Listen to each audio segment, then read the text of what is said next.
The sleeper has awakened. Yes, I did it. Mind over matter, and then transcendence. Transcendence. Mind over matter opens the door for psionic potential, and mostly your leaders, select people.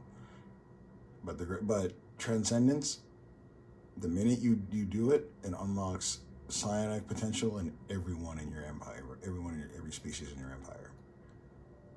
So boom, or your core species. Sorry. So all my mad tech folks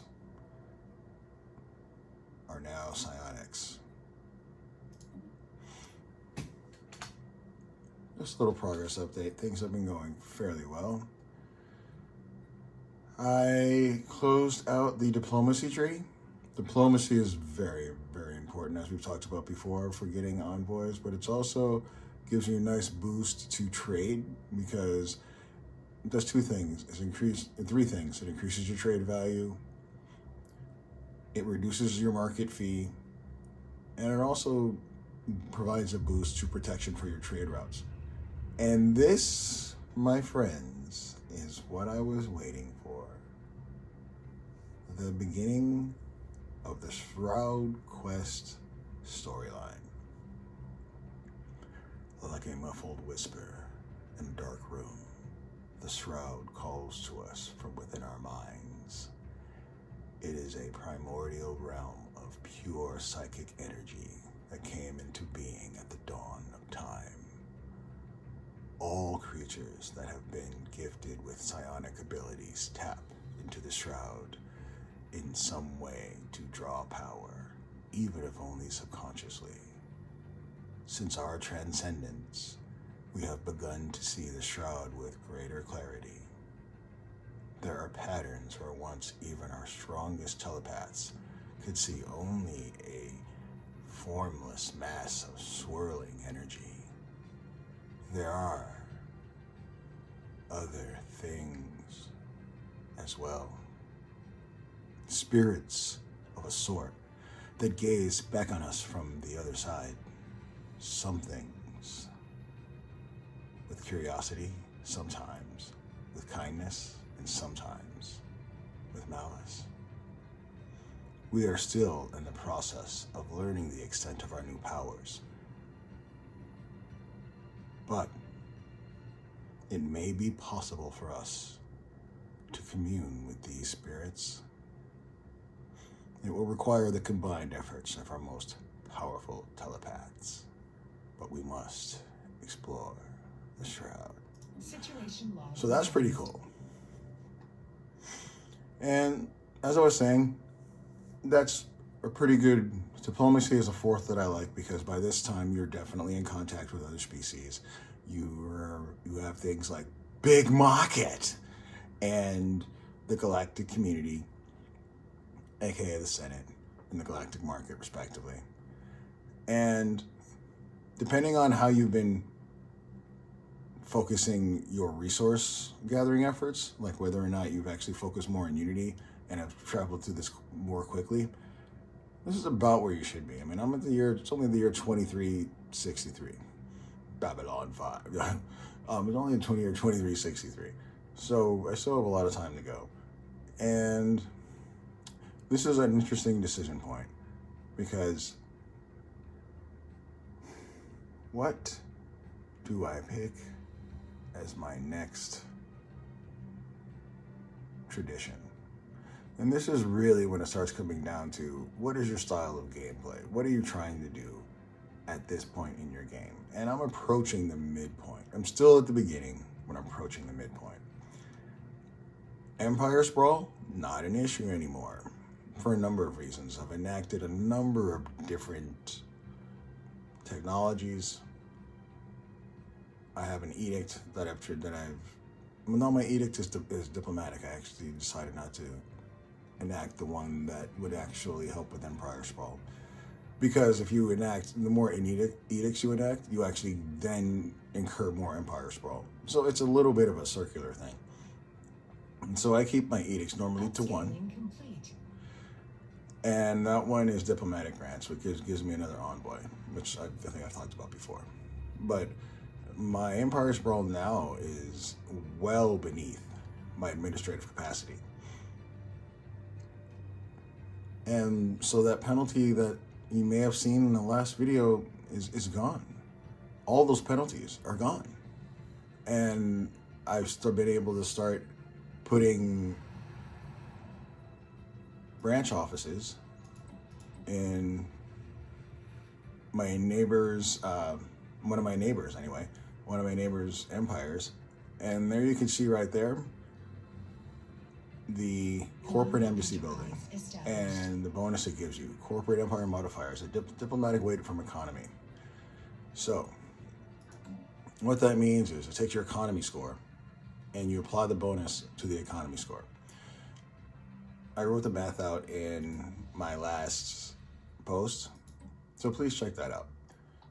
Nice. So this place is a new planet, and I'm gonna do a special on terraforming. I'm probably not gonna touch much on it here, but this is what it looks like when you colonize a new planet. Most of you know this by now, of course. And I have a lot of room to grow, and I'm really, really looking forward to it. I have to admit, I'm actually more excited now than I was when I started this particular playthrough, for obvious reasons. The number of worlds I can expand to. I have this much of the map, and that's pretty much all needs to be said. This is all me, which is kind of nice. Interesting thing about diplomatic weight, this is the second weightiest member of the Galactic Council. I mean, they have more diplomatic weight than me, but check it out. I could fit that in my empire for like 3 or 4 times. Not necessarily size that determines what your diplomatic weight is. See, the Hythian Commonwealth, that's these guys. So keep that in mind, depending on your playstyle and what your ultimate objectives are. You don't necessarily need to have like a huge footprint. I'll be honest with you, I did it in part because I liked the challenge in the numbers, and I wanted to see whether or not it could be done. Because when I read up on mega corporations and of course got the expansion when it came out, last year or something like that, that was one of the things that for these types of games, they wanted to get away from just the make sprawl to try to get power through that way. In fact, to try to create a penalty for creating a large empire, and they give you other ways to modify your empire's power, like these folks are obviously doing. Because, like I said, look at that footprint, and I can fit that within this like 4 times. So that's a really comforting thing about this game, because this right here is like really challenging and was something that I did as something I wanted to do. Of course, my ultimate goal here is to try to be just so resource rich and powerful and be advancing so quickly because of all the resource stations and all the mining stations that I have just in my empire alone, not even with resource agreements or anything with any neighboring empires, that I just start advancing to the point where I'll either be equal to or surpass some of the end game enemies we're going to come into contact with. For example, I don't think we've come into contact yet with like a fallen empire. None of these are fallen empires, which is kind of a rarity. Most of the time you do. And I'm in the home system of the Cybrex. I mean, I have the home sector of the Cybrex. I have their home world right here. And the last time I got the ring world, I didn't actually get far enough because something else came. And I usually try to avoid the robot singularity. However, it might happen in this game because I'm also hoping that I'll find a relic on this. And I think I said it before, I've never found a relic. It kind of bothers me. Okay, they're gonna close their borders. All right, what are they getting salty for? At this point, I'm really just in a building phase. I have a lot of building to go. I have so much space within which to build. It's probably going to take me, 2365? Another 2 centuries to really get to the place I think it should be, where I'm really like cooking with gas. Well, maybe not that long, maybe another century, because all of this more or less took me 100 years.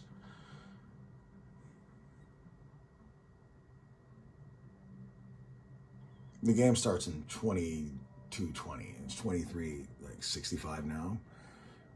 So yeah, like 140 years.